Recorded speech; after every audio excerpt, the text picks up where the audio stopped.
The linguistic expert, Dr. Zikiswa Dokrat, still testifying at the Judicial Conduct Tribunal into sexual harassment allegations against the Eastern Cape Judge President Selby and Mbenenge.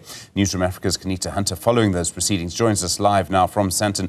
Qaanitah, good morning. We've learned a lot about emojis this morning, and I suspect we'll learn about perhaps more complex and interesting emojis through the afternoon. Absolutely, Stephen. That is the center of the contention, the nature of WhatsApp exchanges between Judge Selby Mbenenge and High Court Secretary Judge Mengo. Was it consensual? Did it border sexual harassment that warrants this inquiry into his misconduct? And so we are hearing testimony from a forensic and legal linguist and researcher, Dr. Zakira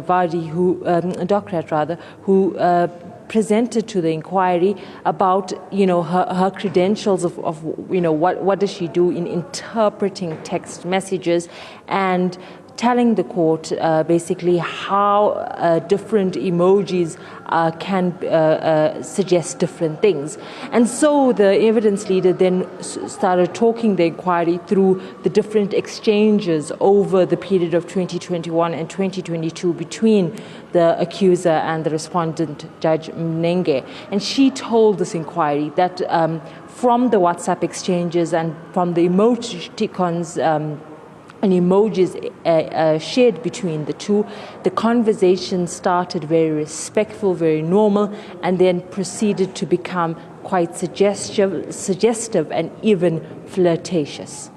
And Qaanitah, obviously some of this is going to get a bit more complicated. We've learnt a lot about emojis today already and how they work.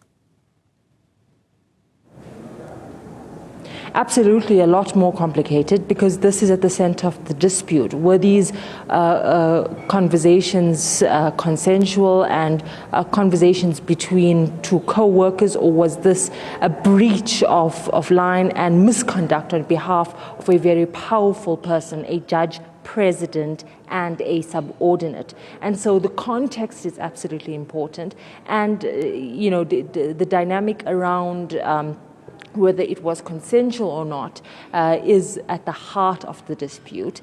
And these emojis, as it were, represent a big part of the communication, a big part of the context and the tone of the communication between the pair in interpreting these WhatsApp messages. And so important evidence given here today by Dr. Dokrat in terms of what it means, of whether or not the communication was innocuous, it was just friendly banter, or did it actually cross the line.